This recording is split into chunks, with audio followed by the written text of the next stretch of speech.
Ah, greetings all my little page flickers. I've been promising for a wee while to read you out some of my story. I was trying to do it in the 3-minute shorts, which is just absolutely hopeless. So rather than go over the stuff that I've read before, I'll give a quick synopsis, which is about the Voyager2 craft specifically, even though there was a 1 and 2. And weirdly enough, Voyager2 was launched first, I believe.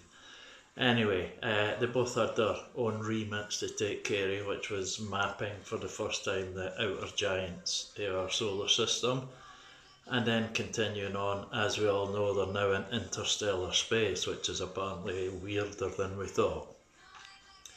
Not matter from, I jumped through a couple of dates, just 2 or 3, and when we get to 2018, that's when Voyager leaves the influence of the sun, the heliosphere it crosses. And from there we will then jump ahead, not quite 150 million years. Earth is, even though the sun is still much the same, Earth, as we've already covered, is humanity is extinct and Earth is kind of toxic. Humanity is extinct because of their stupid, unethical, dilettantly blundering into the genetics of our own biology, messing about with our DNA, the inevitable origins of extinction, where you are just going to engineer yourself out of existence. That is computer proven sort of modelled fact, I believe. Anyway, the Earth's at that. So Voyager 2 still going strong, still holding its golden embryo, as I think its record with the sounds of Earth. So even though we'd said before the creators and everything were, their names were not unimportant, their legacy was extraordinarily long-lived. So anyway, I'm just going to pick up from here. I don't know how many people will watch it. If I get a dozen or so, then I will do. I don't think I'll get it all in this evening, so it'll probably be in 2 parts. But if we get a dozen or so people, then I'm more than happy with that. So, sadly, despite being as impressive a feat of engineering as its sister craft, a Voyager 1 was launched shortly after V2. Well, there we go. But this example was pulled into a neutron star around 2.7 million years after its launch in the first extrastellar system it encountered. Being devoured by the dead star, which was only around twice the size of a city on Earth, it had far-reaching and powerful gravitational influence, however. It snared V1 and pulled it to its destruction, ultimately at 10 million miles per second. The power of gravity.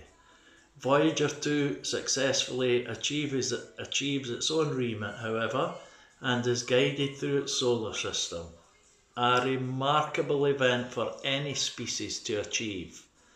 Learning to bend atomic elements to their will, manufacturing complex machines of thousands of moving parts and engines of marvellous capabilities. So, Solar System of Earth, 1979 AD, by Earth reckoning. Voyager 2 approaches the largest planet in the solar system and in its programming, Jupiter. This Titan has a mass of more than 2.5 times that of all the other planets in the solar system combined. Jupiter is still 2.5 times bigger. Weirdly enough, despite its size, it has the shortest day in the solar system. Just short of 10 Earth hours, that would be. The images and science data it relayed helps the species' education and learning how it came to be enormously. It also revealed that Jupiter had rings, ridiculously vague compared to Saturn's bejeweled beauty, but crammed with information for the JPL, Jet Propulsion Laboratory, to study for decades. It also gave an humbling lesson in the might and brutalities of such an awesome planet. The species' homeworld was 1,000 times and more smaller than this majestic giant, which boasted satellite moons larger than that of our own planet Earth. Solar System of Earth, 1981 AD, by Earth reckoning. Voyager2 approaches Saturn, another giant of the solar system, and is made remarkable for its stupendously wide circle of rings, as wide again as the massive planet itself, reflecting and enhancing the little light that reaches them back out in a way that is truly universal art, as if billions, countless billions, of beauty-infused multicoloured diamonds decorates that little part of space, in defiance of the frozen infinite nothingness that will claim its graceful glitter tiny piece by tiny piece over the next several 100,000 years. Sounds a long time, it's not. Planetary rings are short-lived phenomenon, and the species was given a chance gift for being evolved to the extent of not only being able to marvel at its creation, but to study and learn, to begin to grasp the wonder of life and the species' place in the universal whole, usually by chance and precious and very precarious. At a speed, excuse me, sorry, my hands are very twitchy. At a speed turbocharged by the slingshot fuel assistance by Jupiter and Saturn, like an immense gravitational farewell, V2 moved on. Its antennae sending data and imagery of incredible alien worlds and moons for its creators to marvel at. It belied the actual gracefulness of the vehicle itself, which, despite being very much a cold and calculating measuring device, had a certain beauty about it. Its insides hid a magical treasure of pure gold, protected from the brutalities of outer space and the assault of an absolute zero temperature, analogous of an expectant mother wishing to propagate, prolong and enhance her own kind. In many ways, Voyager2 achieved this. It is ironic that one of Saturn's satellite moons, named Enceladus, another liquid world but locked in a frozen stasis, was also supporting life, an issue of great debate on Earth. The confirmation of life elsewhere would afflict Earth with enormous religious contradictions, likely leading indeed to bewildered and misunderstood warfare. Tortured and pulled and stretched by its parent planets over a savagely close gravity, this actually keeps the satellite geologically active and causes the internal generation of life-giving heat. It's too far from its star to make use of the radiated light and heat from it, but was literally teeming with multi-celled and microbial life, which thrived on the chemistry created by the proximity of such a large planet, which engineered a varied metabolic menu supporting a hugely diverse microbial community. Given the same orbit of Earth, this large satellite would be exceptionally fertile and fruitful. Solar System of Earth, 2018 AD, by Earth reckoning. The V2 craft carried out the many tasks it was conceived for and eventually left the influence of its parent star, crossing its heliopause, the boundary that marks the beginning of interstellar space from the system's start. The distances involved, even at great speed, and the angle the craft left its planetary plane meant that the human species was already long extinct before Voyager even came close to another star, 130 million Earth years later. It was actually two stars, a binary system, as the vast majority of star systems are. There was silence from the 4 planets and 36 moons in various orbits around them. It was simply a dead system.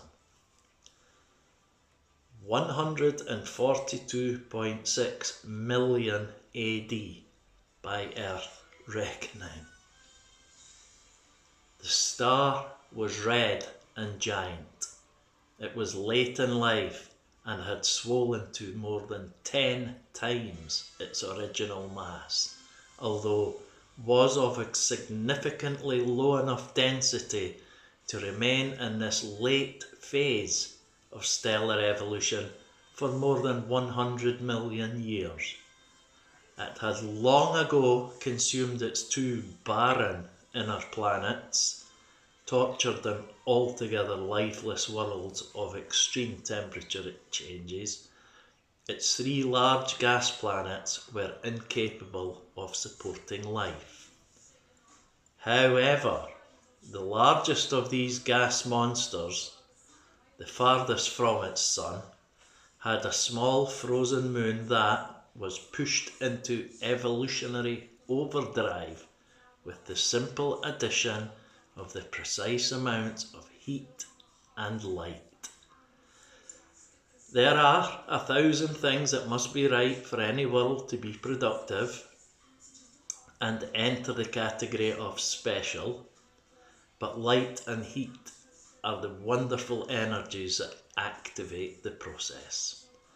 We'll call this world Viola, as it would look purple and deep red to Voyager's eyes, with flickering deepest blue weather fronts dancing around its surface, almost strobe-like, before partnership with its aurora emblazoned the poles with an heavenly dance as mesmerizing as the most fiery and imposing supermassive stars, or the streaking magnesium-bright comets that entertained the skies of Viola.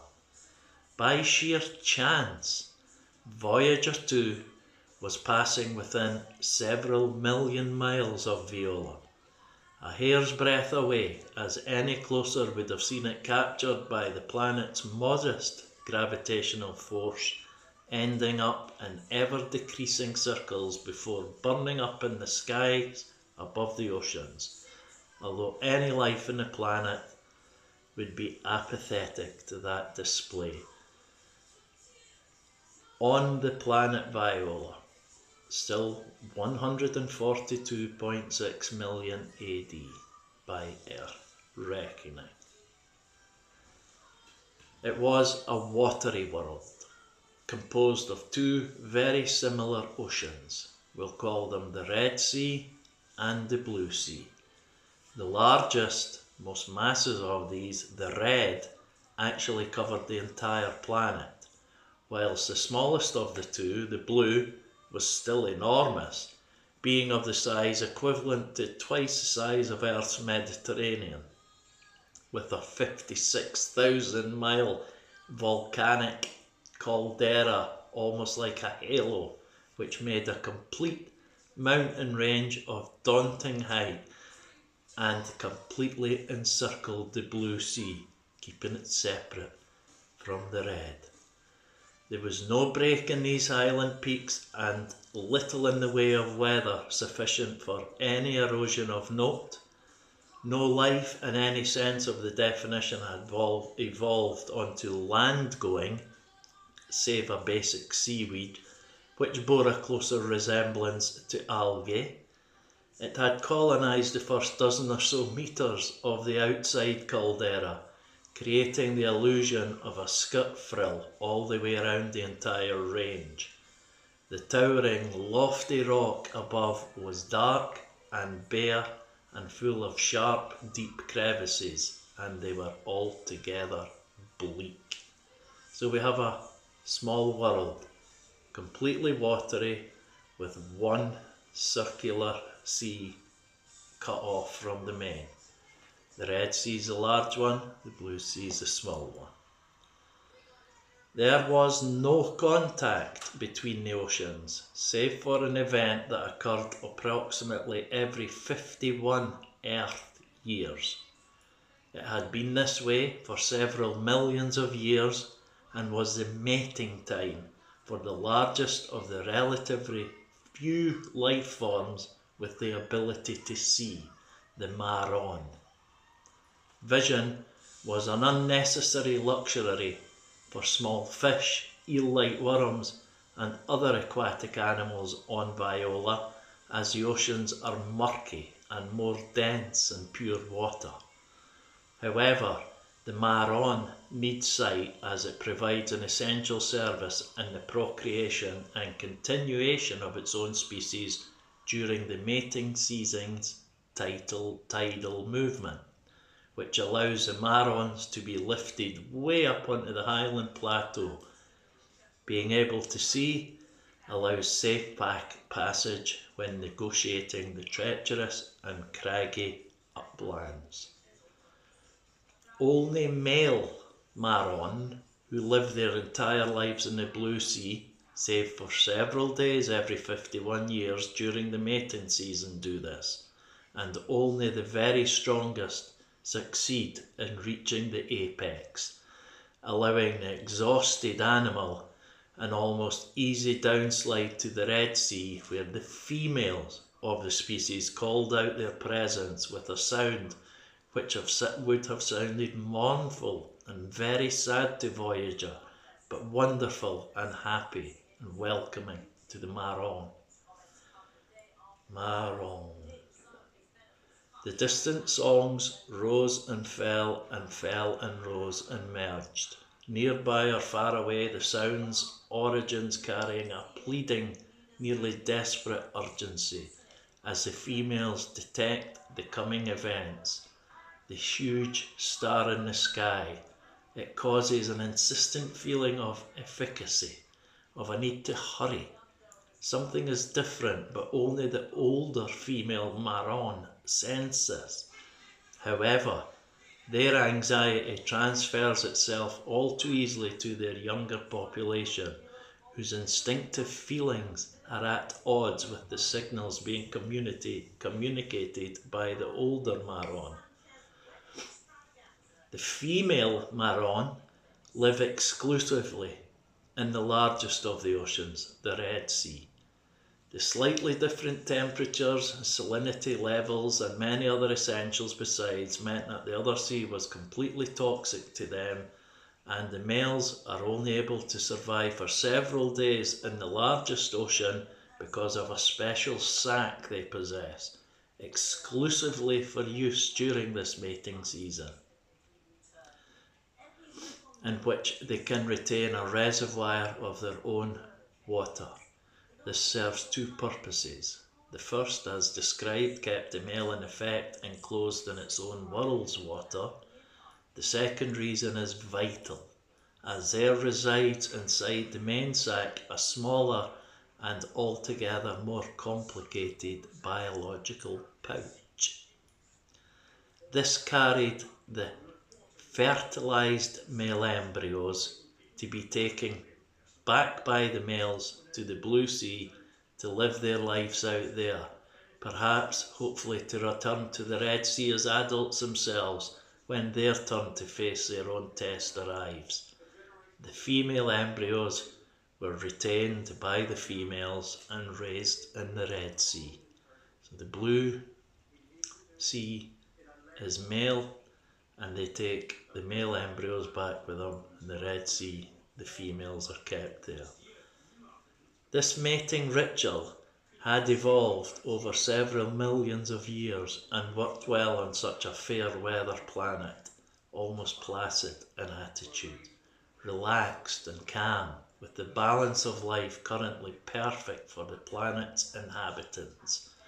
From the smallest plankton-like shrimp and trilobites to long, hungry eels bristling with small hairs which could detect motion from its prey at hundreds of meters distant. Other absolutely alien creatures patrolled the thick, salty depths of both oceans, living and dying as life always had, ignorant to anything else other than to attend to their own instinctively programmed needs. As the planet approaches its closest proximity to its parent star, the Maron of both oceans begin the long imprinted preparations written into their biology. The males start to filter water into their sacs, eliminating any microbial or harmful life, and also introducing a complex tincture of amino acids and hormones into the liquid. Their instincts screaming inside, telling them to be ready. The females have become bloated with eggs, which are by now unfertilized embryos waiting for another chromosome, and their voices strengthened to allow the melancholic songs produced to compete with, and eventually almost boiling, fermenting and swirling and curling audio waves, to join with the hundreds and thousands of others who produce the mournful sound of which, if heard by V2's creators, would induce tears and arouse within each person a primal emotion strong enough to temporarily incapacitate them. It was that melancholic, maudlin and beautiful. If ever a sound could be produced, encircling the world again and again until it peaks periodically, evocative of a thing, a memory or a process that suggested a dreadfulness of doom unknown but clearly approaching, it was here on Viola. Life is persistent and strong and represents many an unknown. Nothingness, by comparison, is easier to understand because there's nothing to require understanding. Why were the Maron so totally confused and filled with something akin to fear or dismay?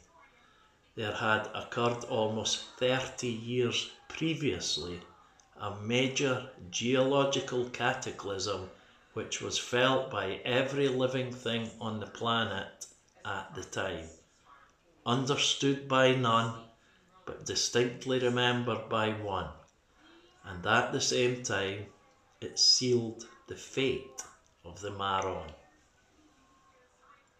Viola, 142.6 million years AD minus 30 years by Earth reckoning. The heat was enormous and irresistible. The pressure immeasurable, still growing, and it was too was irresistible. Planetary forces combined to renew and develop, living its own life, changing from frozen baby to a warmer child to a comfortable adolescence, and now on to rebalanced adulthood. The pressure finally shows itself. The pushing and squeezing in increments of 3 or 4 centimeters per year at last causes the ancient caldera, remnant of an immense previous planetary tectonic event, to rise up a full quarter-mile. At the same time, the water level of the Blue Sea fell by a similar distance, causing a mean average lift of half a mile for the entire circular mountain range. The tsunami waves it induced were a mile high and circumnavigate the globe before crashing in anger against each other and the outer caldera, as if the entire planet had been shaken. And in geological terms, it pretty much had been. In biological terms, the Maron had been distressed too, although it would be 30 years before just how discountenanced they had become would be apparent. Viola, back the 30 years to 142.6 million AD by Earth reckoning. The Blue Sea. The male Maron were ready and waiting. A vast spiral of animals, all gravitating towards the inner face of the mountain ranges, waiting for the highest tides in 51 years, waiting for the reason why they were born. And although a modest 2,000 or 3,000 were experienced, having been amongst the youngest males during the previous cycle, no Maron lives long enough for a third season. Maron resemble the turtles of planet Earth, slimmer, larger, soft-shelled, longer legs ending in webbed toes. Small hook-like appendages produced from the toes for exclusive use on the climb up and over the summit, usually around 100 to 150 yards of tough going for an aquatic animal. This time, best case scenario is to face 850 to 900 yards of torturous ascent up bare and aggressive rock, a feat beyond any Maron. The males knew that something was different, but the what was way beyond their ken. They merely continued to observe the rules of instinctive imprinting, preparing themselves for the upcoming test of the strongest. It's a mercy they were ignorant to global events, as the hopelessness would paralyze them, condemning them to a longer and lingering end. Were they brave or simply obeying a built-in genetic authority? As complex a conundrum as is there a God? I'm going to stop there. It goes on to the Red Sea next, where the females are waiting. But obviously, the Maron, the males, are facing an impossible task to get over. What will happen, and what will the future hold? Tune in again for another 30 minutes, and I will finish the story in the next day or so. In the meantime, I seriously hope a few people have enjoyed it. Excuse me, the damn thing's hurt my fucking nose, getting that wee bit there. Bloody pissed me off. My nose, it's not like my back, my ache, my fucking arms, my legs, my neck, everything. Add my nose to the list. Honest to God. Listen, thank you guys for tuning in and listening to me. Even a few people getting a short story out is fine, and I would welcome any comments. Please not about specific details regarding the probes or launch dates or anything like that, because this is a first draft. It hasn't even been tweaked at all. So I've done kind of the minimal research on that at the moment. But I would like to hear what people think about Voyager and where it is just now, because apparently it's picking up some really weird magnetic distorted signals that could be passing huge asteroids or the gravitational influences of things that are just beyond our vision. We don't see on a wide spectrum as humans. In fact, many animals on Earth see on a wider spectrum than we do. Anyway, I tend to blather on, a fucking bad habit of mine. I'm really sorry. You'll get used to it if you tune in on any sort of fucking regular basis, man. But again, thank you for listening. That's all I can say. God bless you. The love goes with you, man. Take care. Till next time. Bye.